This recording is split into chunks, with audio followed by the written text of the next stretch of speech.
मदरसा दारुल उलूम सिद्दीकिया और शान ज्वेलर्स की ओर से लातूर में हज तरबियती कैंप का आयोजन। लातूर जिले से इस साल 511 श्रद्धालु हज यात्रा पर जा रहे हैं। मदरसा दारुल उलूम सिद्दीकिया के मार्गदर्शन में शान ज्वेलर्स की ओर से हज तरबियती कैंप का आयोजन किया गया था। लातूर जिले से इस साल हज यात्रा के लिए हज कमेटी की ओर से 511 यात्री जा रहे हैं। इन सभी हज यात्रियों के लिए प्रशिक्षण शिविर लातूर के 60 फीट रोड पर MK फंक्शन हॉल में मंगलवार को सुबह 9 बजे से शाम 7 बजे तक आयोजित किया गया था। इसमें हज यात्रा के बारे में तफसील से जानकारी दी गई। इस शिविर में मालेगांव से आए हुए मौलाना हसनैन नोमानी साहब ने हज यात्रियों को मक्का शरीफ, मदीना शरीफ और हज यात्रा के बारे में विस्तार से जानकारी दी। हज के लिए जा रहे लातूर जिले के 400 से 500 यात्रियों ने इस शिविर में भाग लिया था। ऐसा हिंदनामा न्यूज से बात करते हुए दारुल उलूम सिद्दीकिया के संस्थापक मौलाना इस्राइल रशीदी साहब ने कहा। लातूर से संपादक सालार शेख के साथ संवाददाता नवाब नासर की रिपोर्ट।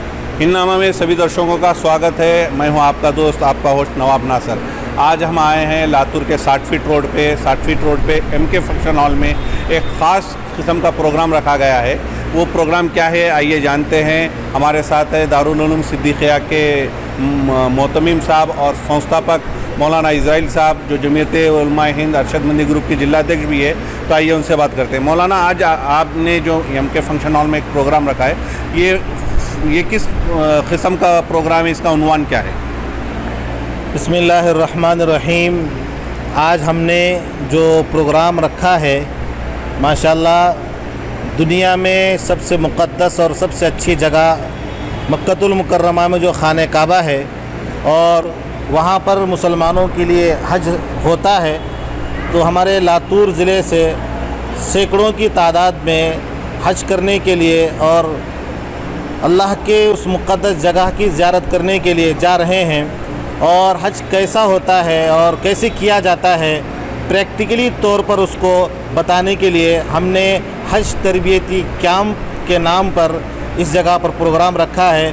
और अल्हम्दुलिल्लाह बहुत अच्छे अंदाज़ में, बहुत बेहतरीन बयानों के साथ सुबह की नशिस्त भी हुई और उसके बाद 1 घंटे बाद दूसरी नशिस्त भी हुई और बाद नमाज ज़ोहर भी मनासिक हज के ताल्लुक़ से भी मुकम्मल बतलाया गया। और असर की नमाज के बाद भी मदीनतुल मुनव्वरा में किस अदब और एहतराम के साथ और किन पाबंदियों के साथ हाज़िर होना है और क्या करना है उसको भी बतला दिया गया। माशाल्लाह ये प्रोग्राम मदरसा दारुल उलूम सिद्दीकिया के निगरानी में और हमारे लातूर ज़िले की एक शान बान आन जो दुकान है शान ज्वेलर्स के नाम पर, जिनके ओनर हैं हाजी मोहम्मद सादिक साहब, उनके जानिब से और उनके ख़र्चे से ये प्रोग्राम रखा गया था। हम दुआ करते हैं सभी के लिए और उनके लिए भी अल्लाह ताला जज़ाए खैर अता फरमाए। और यहाँ की प्रोग्राम से कुछ बातें सीख कर वहाँ जाएंगे और वह हज करेंगे, उम्रा करेंगे, तवाफ़ करेंगे, सही करेंगे, नबी पाक अलैहिस्सलाम की मुबारक ज़ियारत करेंगे, तो कहीं ना कहीं इंशाल्लाह हमें भी उसका हिस्सा मिलेगा और दुआ मिलेगी। इसलिए हमने इस प्रोग्राम का आयोजन किया है। मौलाना, ये प्रोग्राम रखने की ज़रूरत क्यों महसूस हुई? क्या अड़चनें हज करने में आती है और वो अड़चनें दूर करने के लिए ये प्रोग्राम में किस किस तरीके के उन्वान रखे गए और क्या क्या यहाँ पे समझाया जा रहा है? देखिए, मसला ये है कि हज ज़िंदगी में एक दफ़ा फ़र्ज़ है और अक्सर लोग पहली दफ़ा ही जाते हैं और जो पहली दफ़ा जाते हैं उनके लिए वो एक नई जगह होती है और वहाँ के जो हज के अरकान होते हैं वो उनके लिए भी नए होते हैं और वो गलती कर बैठते हैं। इसलिए हमने सोचा कि वो पहली दफ़ा जा रहे हैं, उनकी मुकम्मल तरबियत करके उनको रवाना किया जाए ताकि वो किसी भी रुकन में, किसी भी अमल के करने में गलती न करे। इसलिए कि शरीयत ने कुछ चीज़ों को पाबंद किया है, कुछ हलाल चीज़ों को भी उस जगह हराम करार दिया है। इसलिए पूरी पाबंदी के साथ, पूरे नहज के साथ ये हज करे, उम्रा करे। इस वजह से हमने इसको ज़रूरत समझा और ज़रूरत है, इसलिए प्रोग्राम को रखा है हमने। दिन भर रखने का क्या मकसद था? दिन भर यहाँ प्रोग्राम रखे आपने। सुबह 9 बजे से जो प्रोग्राम शुरू हुआ है, असल मगरिब तक चलने वाला है, शाम के 7 बजे तक। तो दिन भर रखने का क्या मकसद था? देखिए, हज ये एक छोटा अमल नहीं है, हज बहुत बड़ा अमल है और इतने बड़े अमल के लिए और उसके अरकान भी बहुत हैं और वहाँ के कुछ काम करने की भी बहुत हैं और वहाँ कुछ काम न करने की भी बहुत हैं। तो उसको 1-2 घंटे में समझाना मुश्किल है। اور ہم نے 4 نشستیں رکھی ہے اور چاروں میں الگ الگ عنوان دیے ہیں۔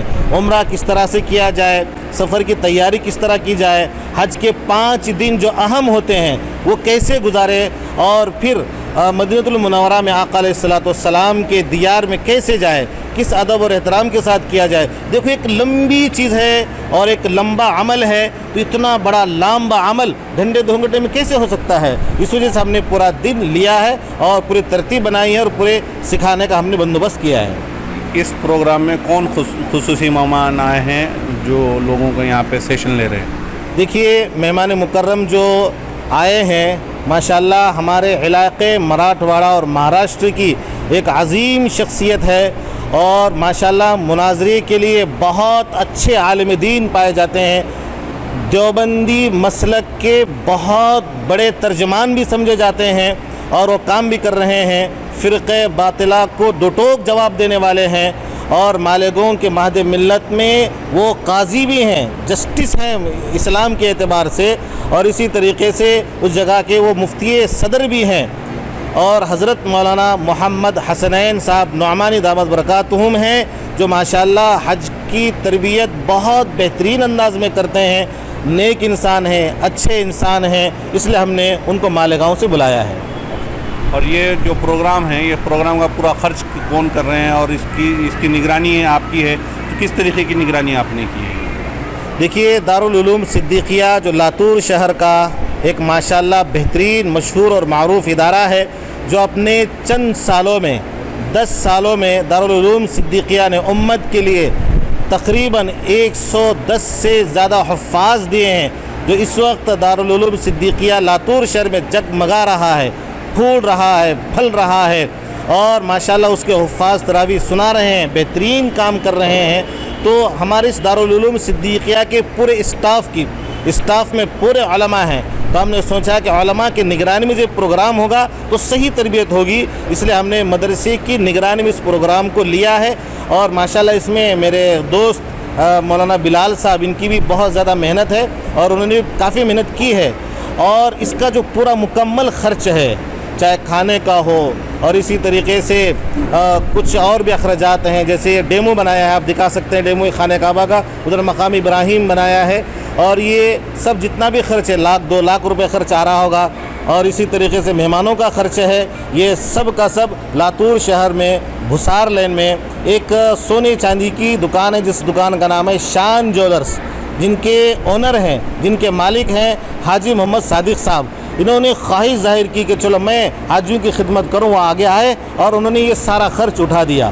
اور ایک بات میں اور کہہ دینا چاہتا ہوں کہ اس جگہ جس جگہ ہم ٹھہرے ہیں، جیسے آپ نے بھی نام لیا کہ ہم یم کے فنکشن ہال میں ٹھہرے ہیں، ماشاءاللہ میں ان کا بھی شکر گزار ہوں کہ انہوں نے بغیر فیس کے تقریباً 1.5-2 لاکھ روپے اس کی فیس ہے شادی خانے کی، لیکن انہوں نے حاجیوں کی خدمت کو خدمت سمجھ کر، اور یہ اللہ کے گھر کی زیارت کے لیے جا رہے ہیں، انہوں نے فری کہا کہ یہ سب میری طرف سے، لائٹ بل ہے، پنکھے چل رہے ہیں، کرسیاں ہیں، جگہ ہیں، تو میں ان کا شکریہ ادا کرتا ہوں کہ انہوں نے بھی کوئی فیس نہیں لی ہے۔ اللہ تعالی ہمارے کامل بھائی منیار کو بھی جزائے خیر عطا فرمائے، اور ان کی ٹیم ہے، اس ٹیم کو اللہ تعالی جزائے خیر عطا فرمائے۔ اور ایک بات بتانا میرے سے رہ گئی، اور میں اس بات کو بتانا میرے لیے سعادت کی بات سمجھتا ہوں، وہ یہ ہے کہ 10 سال میں اب تک میں نے ہمارے نواب ناصر صاحب کو اور اسی طریقے سے سالار ہند نامہ کو میں نے جب بھی فون کیا، جب بھی دعوت دی، یہ فوراً اس جگہ پر اس جگہ حاضر ہوتے ہیں، اور ماشاءاللہ اتنا بہترین کام کرتے ہیں۔ ان دونوں کے کام کو میں سلوٹ کرتا ہوں، سلام کرتا ہوں، اور دعا کرتا ہوں کہ اللہ تعالیٰ ان کے چینل کو، ان کے کام کو پروان چڑھائے، اور اللہ تعالیٰ اس میڈیا کے لائن میں، چاہے وہ کسی بھی لائن کو، الیکٹرانک ہو، پرنٹ ہو، سوشل ہو، کچھ بھی ہو، اللہ تعالیٰ ان دونوں ہستیوں کا اپنے وقت کا ہیرو بنائے اللہ تعالیٰ، یہ میں ان دونوں کا شکریہ ادا کرتا ہوں۔ آمین، جزاک اللہ۔ تو یہ تھے مولانا جنہوں نے یہاں پہ بتایا کہ حج کا تربیتی کیمپ ہو رہا ہے۔ پورے پروگرام کا گائیڈنس جو ہے وہ دارالعلوم صدیقیہ کے مولانا اسرائیل صاحب کا ہے، اور پورا خرچ جو ہے وہ شان جیولرز والوں نے کیا ہے، اور جگہ اپلبدھ کرا کے دی ہے ایم کے فنکشن ہال والوں نے۔ تو اس میں مدرسے کا 1 روپیہ بھی یہاں پر استعمال نہیں ہوا ہے، یہ درشکوں کو ہم بتانا چاہتے ہیں۔